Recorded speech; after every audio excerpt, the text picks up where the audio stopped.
India TV YouTube channel को subscribe करें और बेल आइकन दबाएं। इंफॉर्मेशन टेक्नोलॉजी पर संसद की स्थायी समिति ने फेसबुक और गूगल के ऑफिसर्स के साथ मंगलवार को मीटिंग की है और इस दौरान कमेटी के एक सवाल पर गूगल ने कबूल किया है कि वो लोगों की बातें सुनता है। गूगल के इस जवाब के बाद कमेटी ने इस मामले में आईटी मंत्रालय को बुलाया ताकि वो इसका संज्ञान ले सके। गूगल के साथ ही फेसबुक के रिप्रेजेंटेटिव भी इस बैठक में शामिल हुए थे। फेसबुक 15 जुलाई तक कमेटी को एक रिपोर्ट सौंपेगी जिसमें वो बताएगी कि 15 मई से 15 जून के बीच उसने कितना कंटेंट हटाया।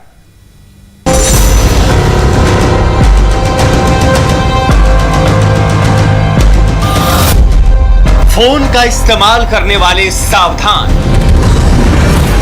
आपकी सारी बातें सुन रहा है गूगल।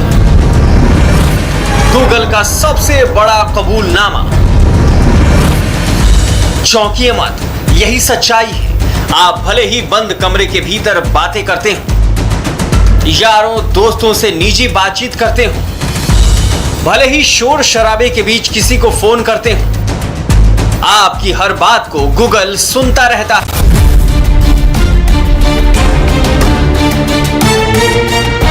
मंगलवार को दिल्ली में आईटी मिनिस्ट्री से जुड़ी संसद की स्थायी समिति के सामने गूगल के रिप्रेजेंटेटिव पेश हुए थे। इसी पेशी के दौरान कमेटी ने गूगल के नुमाइंदों से एक ऐसा सवाल किया जिसके जवाब ने सबको चौंका दिया। स्थायी समिति ने पूछा, गूगल की कई चीजें ऐसी हैं जिन पर संदेह होता है, जिनमें से एक है ऐसा लगता है गूगल हमें सुन रहा है। गूगल के प्रतिनिधि ने जवाब दिया, जी हम आपकी बातों को सुनते हैं लेकिन संवेदनशील बातें नहीं सुनते। इस पर समिति ने काउंटर सवाल किया, गूगल कैसे तय करेगा कि क्या संवेदनशील है और क्या नहीं? गूगल का ये ऐसा जवाब है जिसे जानकर आप भी हैरत में पड़ जाएंगे। सन्न कर देने वाली इस जानकारी के सामने आने के बाद समिति भी हैरान थी। गूगल सबकी बातों को सुनता है। यह पहली बार गूगल ने संसद की स्थायी समिति के सामने कबूल किया है, लिहाजा समिति ने इस मामले को गंभीरता से लिया है। आईटी मिनिस्ट्री से जुड़ी संसद की स्थायी समिति ने आईटी मंत्रालय को बुलाने का फैसला किया है ताकि मंत्रालय गूगल की इस गतिविधि का संज्ञान ले सके। कांग्रेस सांसद शशि थरूर की अगुवाई वाली स्टैंडिंग कमेटी ने फेसबुक और गूगल को अपने प्लेटफॉर्म का गलत इस्तेमाल करने के आरोप में समन भेजा था। इसी पेशी के दौरान गूगल ने समिति के सवालों के जवाब दिए। समिति ने फेसबुक के प्रतिनिधियों से भी इस बाबत सवाल किया।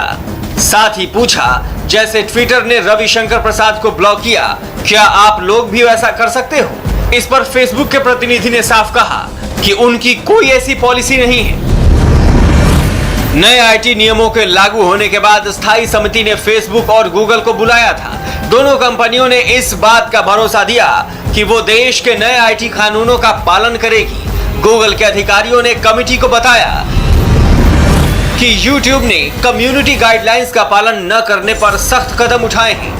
जनवरी से मार्च 2021 के दौरान YouTube ने 95 लाख से ज्यादा वीडियो हटाए हैं। गाइडलाइंस का उल्लंघन करने पर 22 लाख से ज्यादा चैनलों को बंद किया गया।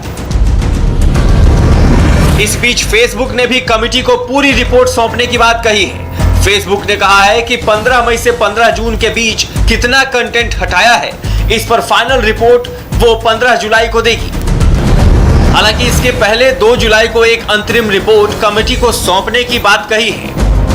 बता दें कि हाल में लागू हुए आईटी नियमों पर सरकार और सोशल मीडिया कंपनियों की तनातनी के बाद ये बैठक बुलाई गई थी। कमेटी की कोशिश है कि कंपनियां डेटा सिक्योरिटी और प्राइवेसी के नियमों का सख्ती से पालन करें। Anand Prakash Pandey, India TV, Delhi. नमस्ते, मैं हूं मीनाक्षी जोशी। वीडियो और खबरों से अपडेट रहने के लिए India TV YouTube channel subscribe करें, बेल आइकन दबाना ना भूलें। जुड़े रहें इंडिया टीवी के साथ।